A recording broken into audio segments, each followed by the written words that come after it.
A flea market brings us stories of athletes overcoming adversity in their lives to succeed in school and in sports. This week we meet a walking miracle, David Gerganious, who had his heart stopped during a game just 4 weeks ago. Just last week he was back on the court cheering on his team.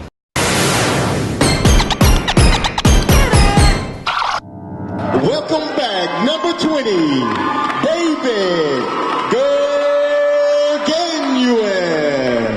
To see David Gerganious on the court at this sectional playoff game is nothing short of a miracle. It was 4 weeks ago here at the El Cerrito gym. David and his Gaucho teammates were wrapping up another victory. David left the game with just 5 minutes to play. He was sitting on the bench behind me. While the game was going on, there was about 3 minutes left. The team started yelling out to me.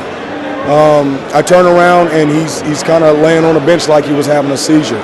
Coach Booker is also a Richmond police officer. He, along with a teammate's father, a local firefighter, started CPR as soon as they realized David had stopped breathing. I never thought it would happen, and especially to a kid that I've been knowing for a while, and I mean, he's like a nephew to me, so it was surreal. I mean, but something had to be done. Paramedics arrived and started working to revive this 15-year-old basketball star who just minutes earlier was running up and down the court with his team. They used the defibrillator.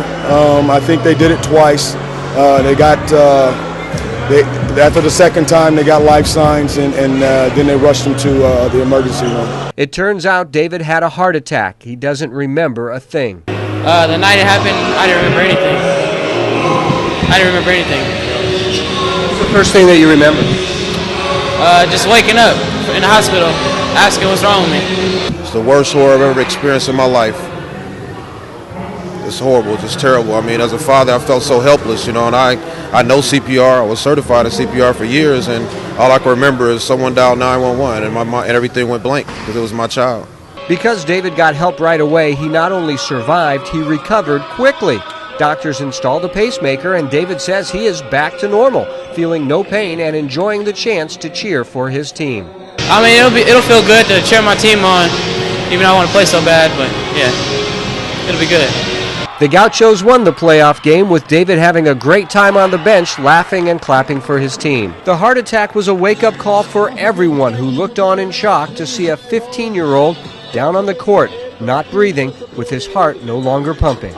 It was horrifying, very catastrophic. It's like kind of like your world coming to an end when you see one of your brothers fall. So Daniel's father is the firefighter who helped save David's life. To have him back is great, and we're happy that God blessed us, and we're thankful for the people that were there to save his life.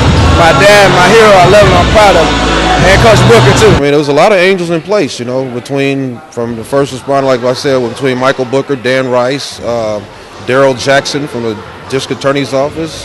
There's a nurse, Yolanda Webster, you know, from Richmond Kaiser. I mean, just a lot of experience, a lot of really trained personnel that do this on a regular basis, on a day-to-day basis. They were able to jump in and help save David's life, and I'm very gratitude and grateful that they were there, and God bless them. The Gurganious family is now looking to get the word out to other parents of high school athletes to make sure they're aware of their athletes' physical fitness before they go out on the courts and fields to play. A trust has been set up for David to help offset some of the astronomical medical costs. You can send a check to the Mechanics Bank in El Cerrito if you would like to help. Great to see David back on the court. I remember taping his brother at St. Mary's. Very talented family. Yeah, Larry Jr., a great player, still doing very well, but yeah, it really was great to see him back. Good. Absolutely. Mark Tennis checking in from his Iditarod sled in Alaska with this.